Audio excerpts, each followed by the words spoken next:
again to Teatime and Tarot here on Looking Glass Letterbox. This is a daily general reading. It's not for any specific person, any specific question. This is a shuffle of the cards to see what the tarot serves up to consider today. I hope that you are all excited about beginning another glorious week.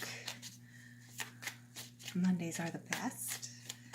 And we are switched decks if you've been following along with the Teatime and Tarot readings.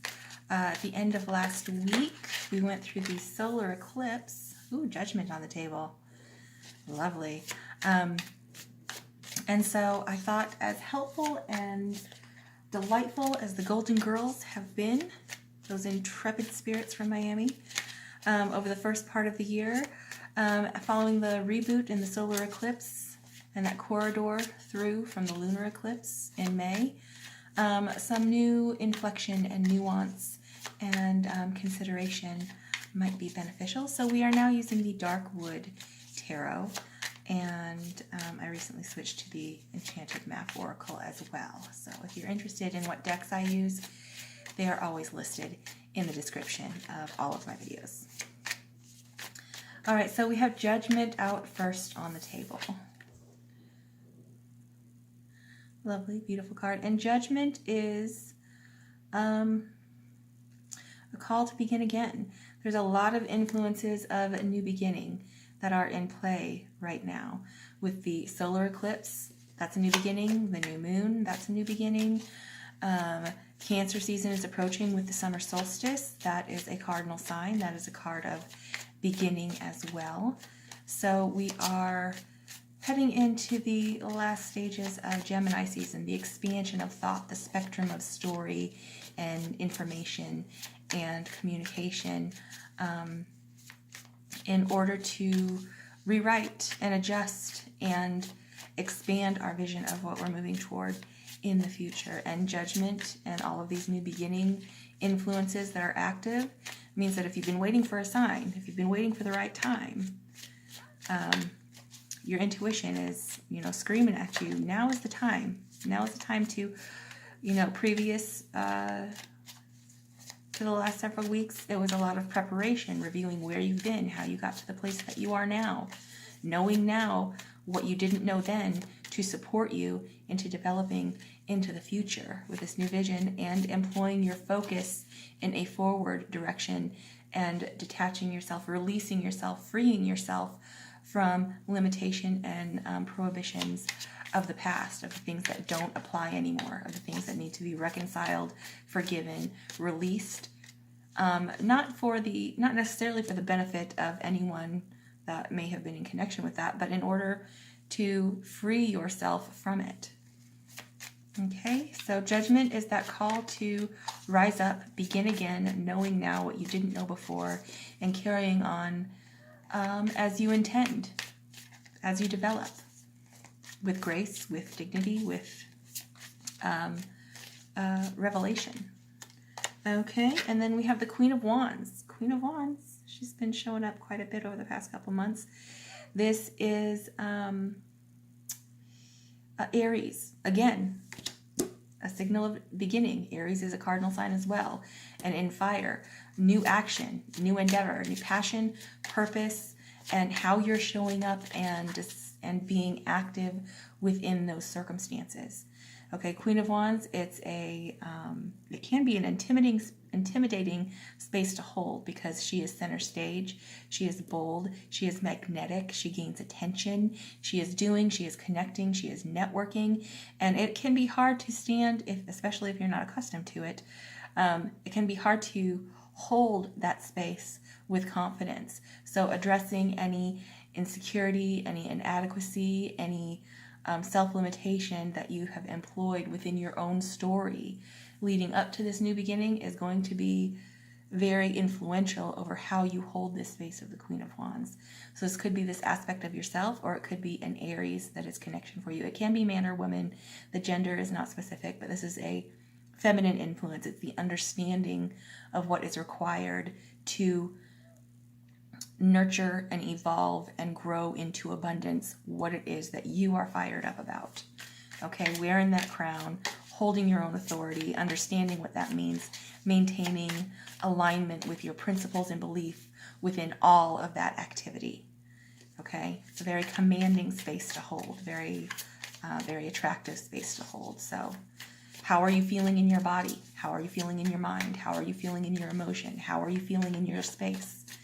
If any of those things are out of alignment or make you feel detached or depressed or restricted, consider what can be adjusted and adapted and either released or embraced in order to bring you into that alignment so you can burn bright with that Queen of Wands energy, especially moving from Gemini into Cancer. Cancer is the nurturing element, the mother archetype of where in Gemini season you expanded the potential, expanded your vision. Think big dreams, be a visionary, think bigger, don't keep things small. That's the influence of Gemini. What is everything that is possible? And then how can I come into connection into the development that I would like to seek to employ to support my efforts? And then Cancer is nurturing that and developing it further and bringing it to a point of self-sufficiency so that then when it goes into Leo season, it can continue to grow and sustain and accomplish following that. So moving from the expansion of vision into nurturing into self-sustainability. And then we need one more card on the table here.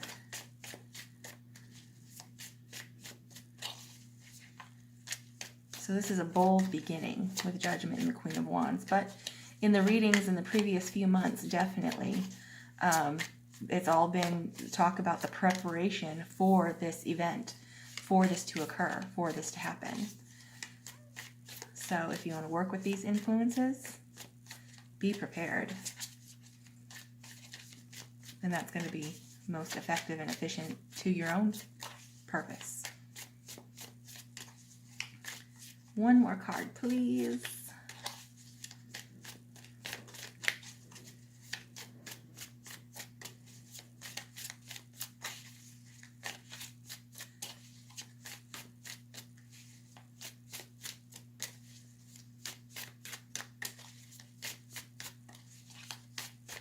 My goodness.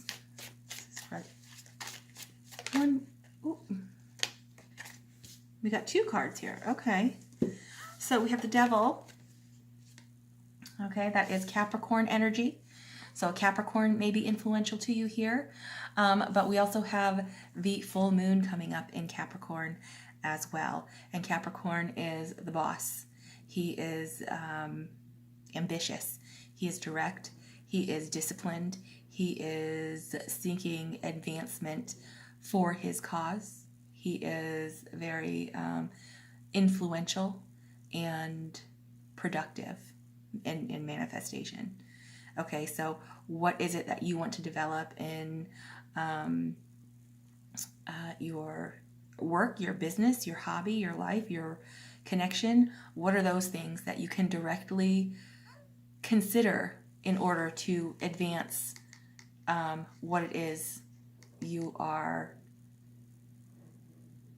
seeking to embody, seeking to bring into creation and gain attention for? That's Queen of Wands. She gains attention. And this is also self-sabotage as well. So consider what in your thought, feeling, behavior, activity is self-sabotaging habit. How do you stand in your own way? What do you keep yourself tied to that limits you? So where are your insecurities? Where are your inadequacies? And how can you engage with those to, one, acknowledge them, and then take steps to recover from them, to release yourself from them. And then that is going to allow you to consider your options. This is Seven of Cups. So Seven of Cups, it can be emotional confusion. This is Piscean energy, so it's a little bit mutable, a little bit dreamy, swirling. So there's some confusion that can be placed in all of these choices of emotional resonance. Not sure which choice to take, not sure which options to embrace. But in this particular card, she's distracted by all these bats up here, okay? What's in her thoughts? versus what's in her feelings. Distracted by the limiting thought, limiting story, and the sort of habitual thought that may be prohibiting you and preventing you from stepping into being able to select one of these options to bring into development. That's an important thing to acknowledge, because if you can change your mind, then you can change the scope of your reality, because you're open to making new decisions, to considering new options, to be able to embrace what it is that you select and recognize that regardless of what you select from the Seven of Cups, whether you pick one, whether you pick whatever you choose, that you will be able to navigate that space and employ that to the best of your ability in order to enrich and nourish and support what development you want to come into relationship with. Systems, people, circumstances, communities, whatever relationship you want to engage in, you have options available to you, but you're distracted by self-sabotaging thought patterns. And maybe you're doing that on purpose. And if you do that on purpose, that's also an important thing to recognize. That's also a self-sabotaging thing, so that you don't have to address or deal with the fact that you can be successful. Some people are afraid of success. They're like, well, what happens when it happens? What do I do then? So consider that. Consider maybe what is it that are you avoiding the choice of? What is it that you are keeping yourself distracted by in order to sort of protect yourself from the expansion that is available at the moment? Okay, at the bottom of the deck, we have the Fool, a new beginning again. It's all kicked off. It's all kicking off. My goodness. So stepping off that ledge and taking the risk with an open mind, open spirit, knowing that you don't know everything that you need to know, because the point of taking the leap of faith is because you want to experience and gain the knowledge and wisdom along the road, in activity, in co-creation with. All right, and in this particular Fool, normally there's sort of a dog barking at the heels of the Fool. In this one, we have the fox, which is a symbol of cleverness, and the cat, which is a symbol of curiosity and the mystery. Okay, so purposefully stepping onto that path of new discovery and ambition and embarking on a journey where you're not sure what's going to happen, but you're ready for it and you feel capable that whatever does arise, that you will be able to navigate that path successfully. Okay? Open spirit, leap of faith. Lovely. I'm loving it. Top of the deck, Ten of Swords. What's done is done. The old story's over. That book has closed. That is no longer available to you, and it no longer applies to you. Acknowledge everything that went down. Sure, that's for your own awareness and your own benefit. And that will actually release you and free you to move in to the new story, into the new book, along the new path with the Fool. All right, so what's done is done. This is in airspace, so this is in your thought patterns. Changing your mind takes concentrated effort. Where your mind goes, where your feelings follow, what you focus on, that's what you develop. That's what you manifest. So if they're going down a track out of a habitual thought or routine, it takes concentrated effort in order to change that.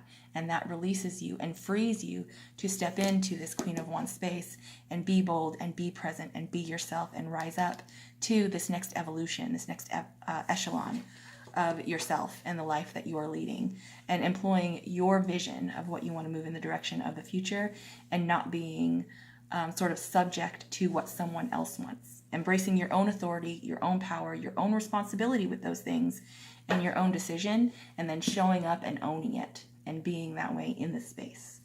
Between the Fool and the Ten of Swords, we have the Four of Cups. Okay, so a little bit of withdrawal. You have things that have benefited you, 3 cups available, another cup being offered to you, but you're distracted at the moment. That showed up in the Seven of Cups too. What is distracting you? Why have you turned inward? Why are you apathetic? Where is this disengagement coming in? Why is that applying? Ask those questions and be honest with yourself about the answers, because that is going to, again, release you from that self-sabotage, allow you to make a decision, and allow you to step into the fire with the Queen of Wands on this new path and the new beginning or the second chance that you are taking. Judgment can also indicate you may have had a missed opportunity somewhere and a second chance is being presented to you. Are you prepared to receive it? Okay, so all of this is saying, yes, whoever's connecting with this, yeah, you're ready. So addressing those self-sabotaging habits and persistent distraction, and recognizing like, okay, I'm doing that to get in my own way. I'm going to stop doing that. I'm going to make a concentrated effort to not let myself off the hook for this. Okay? Now, we are going to clarify with the tarot stones. This is going to be a little bit loud, so I apologize for that.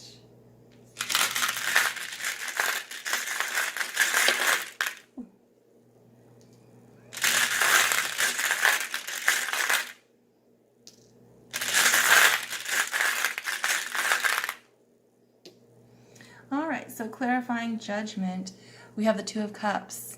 Beautiful, perfect match. Coming into connection, coming into reciprocity. You're showing up with what you've got, and someone else or a circumstance is there that is totally on the same page and has the same to offer you in return. So you're not just pouring yourself into something over and over and over again and getting nothing in return. There's a match out there that's magnetized, that is in reciprocity to what it is that you are seeking on this next level, this next echelon of engagement and experience. Clarifying the Queen of Wands, Three of Swords reversed. Okay, so some heartbreak, some troubled time where your thoughts pin your heart in place and you can't move on from it. You can't create from that space. You are just pinned and stuck and frozen in this point of time that was very influential over you, but it's reversed. It's healing. Those swords are being released. They're being drawn out, and it's healing by fire. So it's revitalizing and sort of amplifying your energy to be free from that old heartache, from that old heartbreak. You're allowing yourself to move on from it, and in a big, bold way for whoever's connecting with this. Clarifying the Devil and Seven of Cups is the Five of Cups, again, in reverse. Okay, so what's been lost, the loss that you've experienced, that has been emotionally resonant with you, all right, you're processing through that grief. You're ready to let it go and to heal from it, and then to turn around and come back into connection with the Two of Cups. Okay, so you're ready to stop standing in your own way. You're ready to stop being distracted. You're ready to come into active co-creation and, like a boss. This is incredible. For whoever this is, yay. I am super, super on board with you. That's fantastic. And then where are we? Oh, the Enchanted Map Oracle. Let's try that one more time. Where are we on the Enchanted Map Oracle? Last week, the last one, Friday, was Peaks of Joy. And that was also talking about freeing yourself to feel joyful, to experience the high highs. I know a lot of us have been experiencing a lot of low lows and a lot of restriction over the past year and a half. But when's the last time you felt free to just be happy and be exuberant and enthusiastic about it and be able to hold that space and free yourself just to feel it? Today we have the Mountain, and the Mountain is at the point of 6. That is the number of Gemini, so that is the duality, unification within duality, commitment, conviction, communication, true love, true union, recognizing what to come into connection with, and also recognizing what needs to be detached from, what needs to be dismantled. So remaining true to your principles and beliefs in what you choose to bring together and remove yourself from. Significant there. Okay, so there's a quote that comes with each one of these. And the Mountain is that this new beginning, this fresh start, this second chance, this next echelon, it's not going to be a cakewalk when there's a mountain there. So with the Mountain, the quote is, you have the capacity to flow around any obstacle. This is the time to adapt. So sometimes you come across what seems to be insurmountable odds. like there's a huge mountain that separates you from success. You might think that climbing or chiseling away is the answer, but why take such a tedious approach? Be like the rivers that flow around the mountains naturally. You'll move past this obstacle relatively quickly if you choose the easy way round. This is the time to adapt to your circumstances. If you do decide to climb, remember to take one step at a time, opting for the next right action. Okay, so on a course of new development, new discovery, one thing at a time, one step at a time, the next right thing. See what shows up, see what becomes available, then choose the next right thing. Learn along the way. Find out where the resources are along the way that you can go back to further fortify and support your endeavor.